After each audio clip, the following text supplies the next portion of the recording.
Our first chance to see what Marvel Studios is capable of doing with the X-Men will of course be the upcoming X-Men 97. And thanks to Disney, we now have our first official plot synopsis and what we can expect. So let's get into all the details.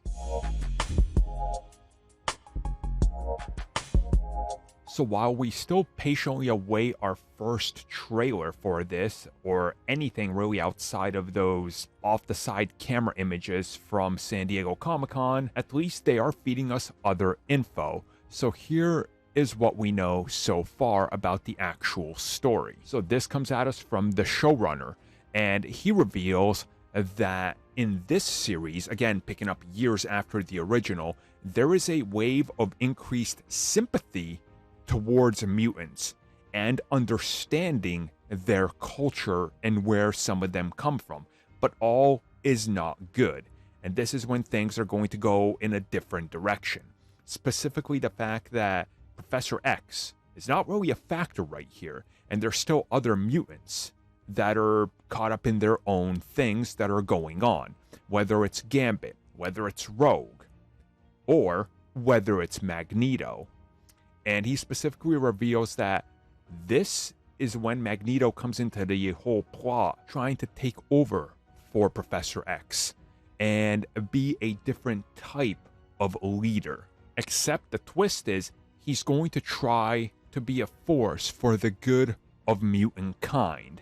And he is trying to get the X-Men, as it's stated, to embrace the future of what's coming. And in turn, he wants to sort of bring out the message of what Charles Xavier was coming to terms with, which is mutants are in fact the future, and it's more common. They're not going to be, pushed to the side.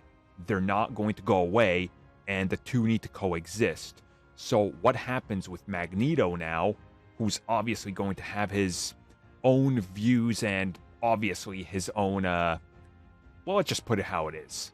He's going to have an alternative plan that he's probably going to look to execute, right? We can all kind of understand this, but then there's also the fact that Days of Future Past, right? How does that factor in, and what happens with Sentinels and everything, which they said will in some way be brought up. So I'm very interested in regards to how do you take what we know, put Magneto in the leader role, and then have him try to be a voice for good when nobody trusts him. I think that'll be an interesting way to look at everybody kind of looking at this whole thing going, do we trust him? And what's his plan? And maybe his plan is good. I don't know, but I think that's going to be central to the plot because they're very much trying to ignore talking about that.